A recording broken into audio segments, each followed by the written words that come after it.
Welcome, everyone, to Family Talk. It's a ministry of the James Dobson Family Institute, supported by listeners just like you. I'm Dr. James Dobson, and I'm thrilled that you've joined us.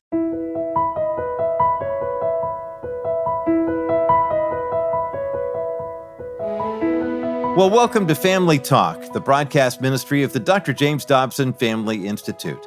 I'm Roger Marsh. Parents, let's be honest. When your sweet little girl suddenly acts like being seen with you is a fate worse than death, or your well-behaved son starts pushing every boundary in sight, well, congratulations. You have now entered the teenage years. On today's edition of Dr. James Dobson's Family Talk, Dr. Dobson sits down with authors and researchers Shaunti Feldhahn and Lisa Rice to unpack what's really going on inside your teenager's head. Drawing from extensive surveys and real-life conversations with kids, they will reveal why freedom is such a driving force for teens and how parents can respond with both wisdom as well as grace. Here now to introduce today's conversation is Dr. James Dobson, here on Family Talk.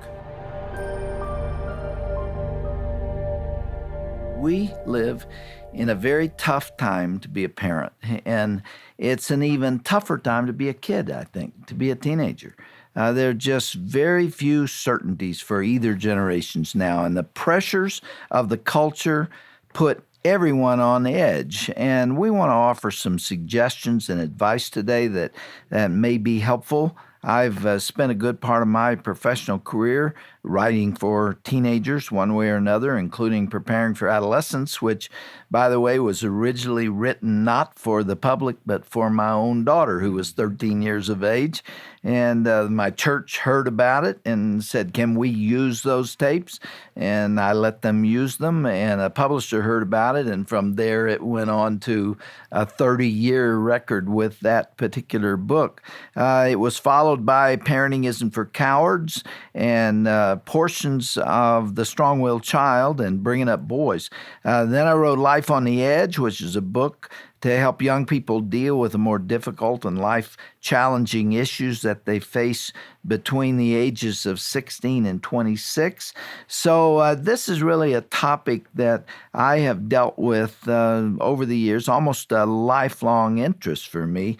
And still there is so much more to be said in a changing world. And so we're going to talk about raising teenagers again today and taking a fresh look at that with two guests who are with us. Shaunti Feldhahn is back with us, and Lisa Rice. Shaunti needs no introduction to our listeners. She's a public speaker, the author of many best-selling books, including For Women Only, What You Need to Know About the Inner Lives of Men, and a companion book for men only. And it's a pleasure to have Shaunti back with us. Welcome back. Thanks, Dr. Dobson. Appreciate that. Lisa Rice is a screenwriter, a youth speaker, and a leader. She's also a wife and a mother and a professional analyst. We want to talk about what that means. And together, the two of them have written two books for young women only, What You Need to Know About What Guys Think. So we welcome both of you. Lisa, this is the first time you've been with us. I'm glad to have you here. Thanks for having me. How did the two of you meet? How did this collaboration come about? Well, you know what? We actually lived across the street from each other. Yep. Really? Yeah, we were friends from church. I bought the house across the street from her with Jeff when our daughter was imminent, and we got to be best friends, and then they rudely moved away. And you were telling me, Lisa, that you have the house on the block where the teenagers come. That's right. We're the Kool-Aid family. And it's actually your fault, Dr. Dobson. We always tell people that because yes, they do. About, 10 or 12 years ago, I was listening to one of your broadcasts, and I was just minding my own business, and you were talking about orphans, and you were talking about kids of divorce, and about how they're feeling isolated and angry, and how they need a lot of extra tender love and care. And at that time, the Lord put that burden on my heart to just take in these kids and to sort of be an orphans and widows family. And my husband was in total agreement. And we said, when we have kids and when they're up, we want to be that family. And so we have done that. We have a big house with, a revolving door with billions of kids that come in and out. So when you're talking about orphans, you really mean children in the vicinity, in the neighborhood, whose parents maybe don't have as much time for them as they should, and who are just kind of lost. Let me give you an example. Yeah. Okay, I have to brag on my friend here because literally, I mean, she's the mom that, like, if a kid misses the school bus and his parents have gone to work, they'll say, "Mrs. Rice, can you take me to school so that I don't get a tardy mark?" And she'll say, "Sure, hop in the car and drive them to school." Or like they're these sweet kids whose parents unfortunately just kind of don't keep track of them much, and they're always over at their house. And can I help you with the chores? And, I mean, it's like their home is the home for every kid in the neighborhood and all of their friends. When I was growing up, there were many parents like you in the neighborhood who watched out for us, who cared for those who were neglected. And if I ever did anything wrong, you can bet my mama's going to know about it by the end of the day. So it was kind of a shared responsibility. Now, boy, you're all on your own in most neighborhoods, aren't you? You really are, and it's really sad. A lot of these kids actually haven't gotten basic counsel about their college options. We're just shocked at how little attention some kids get. It's very sad. All right, let's get this clear. I said that you're analysts. You are not psychoanalysts. You are not psychologists. You are not counselors. You analyze data. You look at the facts and you write about research findings and interviews and things that you discover experientially, right? Yeah. So this book is not a book written by those who have an academic career in teenage life, right? This is real life. Yeah, no, honestly, the thing that was so interesting about our backgrounds is that we both basically have this analytical background, including graduate work, that allows us to sort of it could be analyzing the stock market or whatever, like I used to work on Wall Street, right, as an analyst, and taking that same experience to figure out, okay, what's making large Japanese banks tick, and applying that same experience to what is making our kids tick, what's going on underneath the surface. And it's really interesting how well that transfers into investigating this stuff, and it's also really fascinating, honestly. Well, let's weave our way through some of the observations that you all have made and some of the suggestions and advice that you would offer. And I'd like to start with the issue of freedom. You talk a lot in this book about the way teenagers feel about freedom. This is not a casual thing for them at all. This is a passion, an obsession to be their own person and to stand there on their own. That is both a challenge to parents, it is cherished by teenagers, and it scares moms and dads half to death. Yeah. There's the point of conflict there, right? Talk about freedom. Well, one of the things that a lot of parents really don't realize is that, thinking about it, this is the first time in the kid's life that they've really been able to do things on their own. Think about it. If they wanted to go somewhere, they couldn't go anywhere without you. So they're finally getting the feeling of being able to do things on their own, and it's addictive. And actually, one of the big things that parents don't realize, they're terrified of losing it. So a lot of the things that you see as a parent, you see this behavior and you think, that's rebellion or that's a bad heart. You know what? It could just be a kid who's really scared of losing this wonderful feeling of freedom that they've gotten for the first time. But the parents are scared too. Oh, yeah. Because there are things being demanded that they're not ready to grant. And so the possibility of them getting into all kinds of difficulty and leaving the faith and doing immoral things, all of that looms under the heading of freedom. Well, that's one of the reasons why when we were doing this research and asking the kids, now remember, what we were doing was entirely asking the kids what's going on in their heads and trying to understand where they were coming from. And that's the thing that we were really interested to find. It's scary for the parent, but you know what? It's actually really scary for the kid, too. I mean, this is a time that they want this freedom. They can't get enough of it, and they will sometimes do whatever it takes to keep it, including deceiving themselves and deceiving you as a parent. But they know, they told us point blank, they know they don't know how to manage that freedom well yet. This is why a driver's license is so very significant, because that represents the biggest step toward being free, doesn't it? I mean, this is why kids, they long for that. And again, it scares parents. I remember when Danae took her first solo flight, and it scared me to death, and to have that car come to a controlled stop was a real thrill. And I handed her the keys that first time, and, on the way back to the house, I said, "The Lord giveth and the Lord taketh away." And I just could envision all kinds of problems. But that is an issue of freedom. It's huge. And you know what? And this is something that a parent may not realize, because I sure didn't. You know what the kids told us? Is it's not just the freedom for the sake of freedom, although that's a big deal. And it's not just doing what they want to do when they want to do it, although that's definitely a big deal.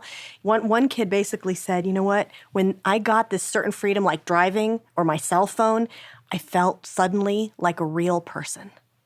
I mean, imagine once a kid feels that way, they say, I can't imagine living without that. And so that is the reason why parents see some of these things like as rebellion, as, they were trying to hide something from us. That could be a rebellious heart. You know what? Maybe it is. Maybe there is a real heart issue. It could just as easily be they were terrified you were going to take that freedom away. Yeah.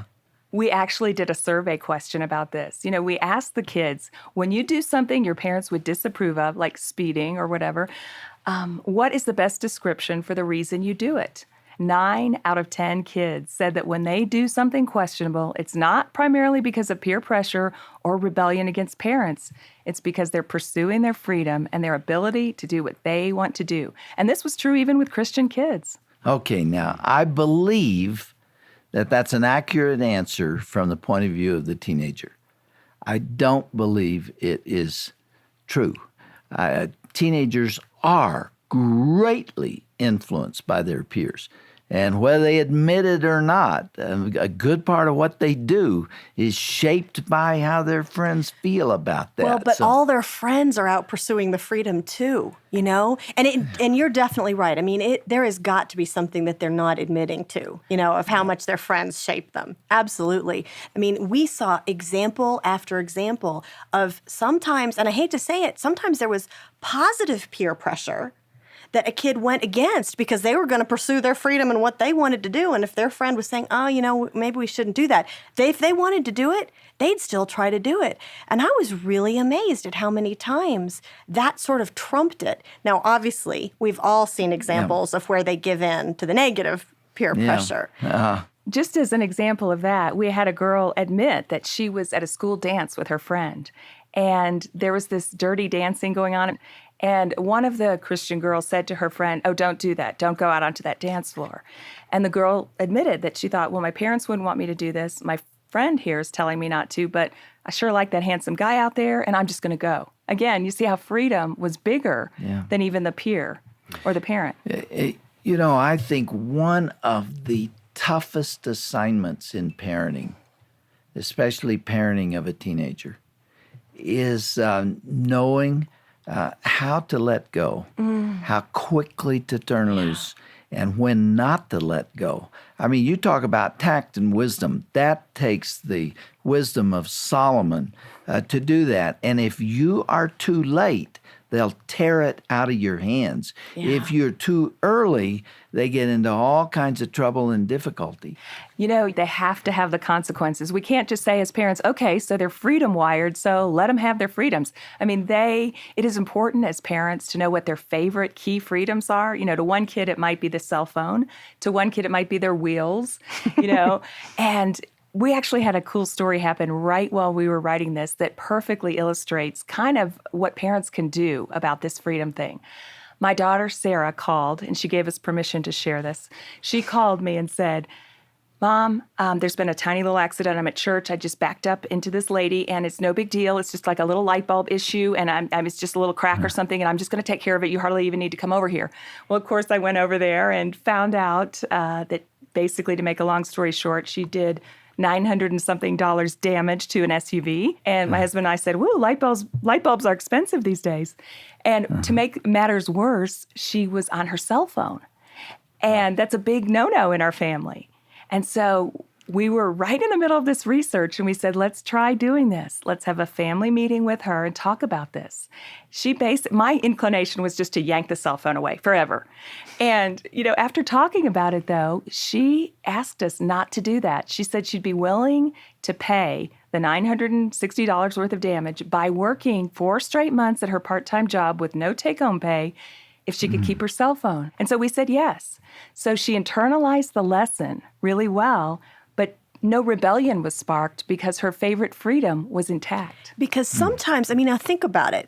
There may be times in which taking the freedom away is the appropriate response, but the thing that we're telling parents is figure out what your kid's favorite freedoms are and realize that to the child, that is the nuclear bomb of discipline and, use it accordingly instead of, I'm going to take the cell phone away for a couple days and wondering why'd that make them so mad? That's no big deal. Realize that to them, that's their lifeline to being a real person, right? So I can tell you personally, watching what Lisa and Eric did with Sarah, this child internalized this lesson, had no resentment. Can you imagine that she would choose 4 months at a job with no take-home pay instead of losing her cell phone for 2 weeks? To me, those are not equal options. But she preferred that, and she had no resentment, and she really learned the lesson. This takes me back to some advice I offered many, many years ago, but maybe it's still appropriate. That this issue of transferring freedom to a youngster goes from one extreme to the other in the course of childhood. So that when a baby is born, the parent holds all of the responsibility for the care and maintenance of a child. He can't hold his own bottle. He can't ask for a blanket if he's cold. He can't roll over. He can't do one thing. You have to do it all, and he will die if you don't do it. So you are his slave. You are taking care of him in every respect. That's at birth. And then you come to the other end of childhood, and he should be able to leave the home, earn a living, spend his money wisely, decide what a good diet is, avoid harmful things, immorality, and who knows what the dangers are that are out there.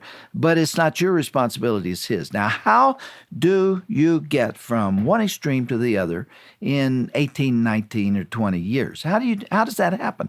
Some people live their lives and gear their child-rearing practices according to a philosophy of you wait till the last 2 weeks of adolescence and then suddenly dump it all on him. And he sometimes goes crazy with that. Mm-hmm. I've seen youngsters come all the way through high school and they go off to college and they just go nuts because they have never dealt with responsibility at all. So what's your task as a parent? It is to begin transferring that responsibility step by step by step. You give the child what he is ready to carry. If he can tie his shoes, you don't tie them for him anymore. He ties them. If he can make his bed, he makes his bed. You don't make it for him. You're transferring to him responsibility and freedom that goes with it. And so it's an orderly transfer when it's done right.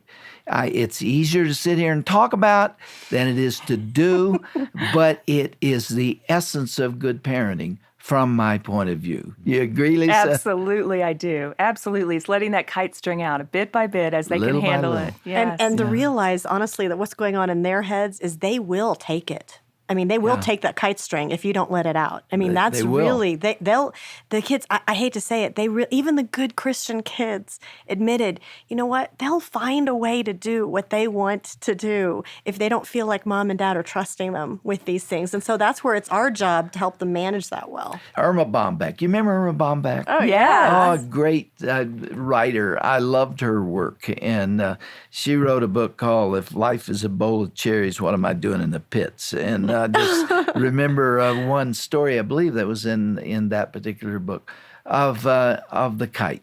And she said that it's letting the kid go is a matter of letting the string out. And the farther you go, you realize you don't have much string left, and you start to worry about it. You start hanging on, and the kite begins to tug at you. And finally, you're to the end of the string, and you have your arm up in the air, and you're holding on to the tip of that string, and it's pulling and it's tugging, and then one day you let go. Wow. And it soars free as a bird into the blue sky the way it was intended to be. That's how it's supposed to happen. But you start grabbing the string for a 14-year-old or 15 or 16-year-old, and it's going to cause you grief. Very true. Very true. And, one of the huge things that was so fantastic during the middle of this research that we found that's a huge help, I think, for parents is that right around, that age of 16, 17, if we can, as parents, move them from the fear of mom and dad to the fear of God, this whole freedom thing will work itself out. Yeah. We had a situation where my kids said, Dad, we want to do something. I can't even remember what it was. And my husband said, oh, your mother wouldn't like that. And I said, oh, it's not about me. They're not going to stand before me one day. And that night, the girls came and they said, would you pray with us about this and that? And, I saw that the conviction of God had come on their hearts. And it was no longer, I thought, wow, if they can move from being scared of us and our rules and what we'll think to fearing God, this is our key.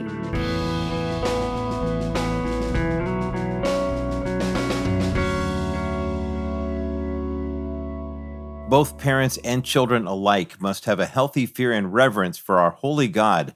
And when we as parents can help our teenagers move from fearing mom and dad's rules to fearing the Lord, well, that really changes everything. You're listening to Dr. James Dobson's Family Talk, in a conversation Dr. Dobson had with authors Shaunti Feldhahn and Lisa Rice.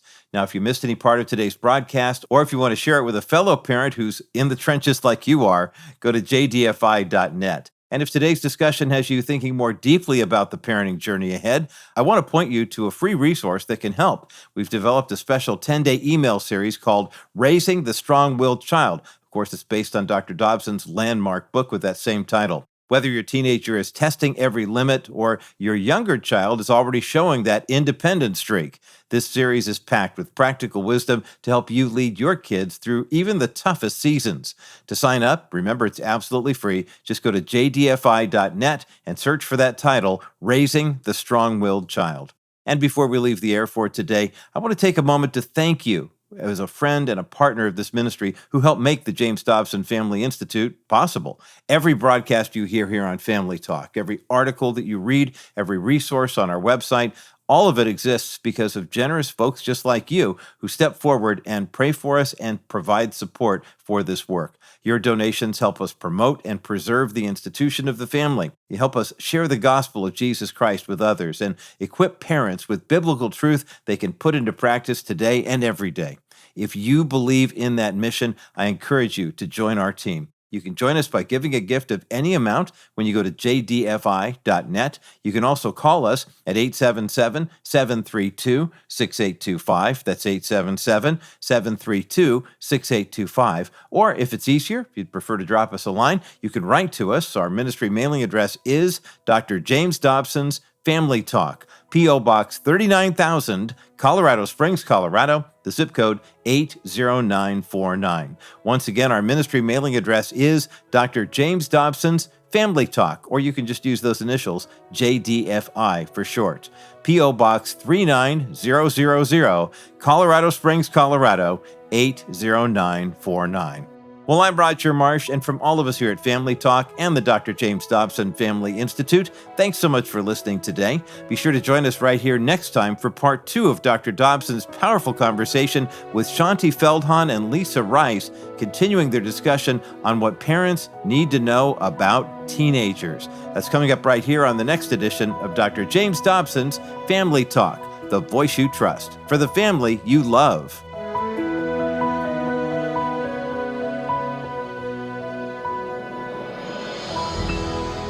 This has been a presentation of the Dr. James Dobson Family Institute.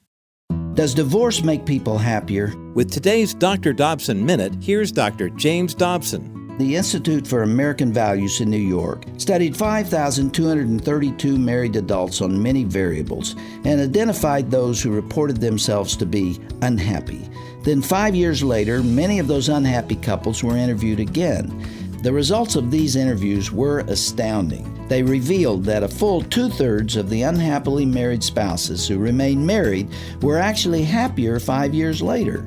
Surprisingly, the opposite is found to be true for those who divorced. The researchers confirmed that divorce frequently fails to make people happy because it introduces a host of complex new emotional and psychological difficulties. This study debunks the modern myth that someone in a troubled marriage is faced with a choice between either staying in a miserable relationship or getting a divorce in order to be happier. For more information, visit drdobsonminute.org.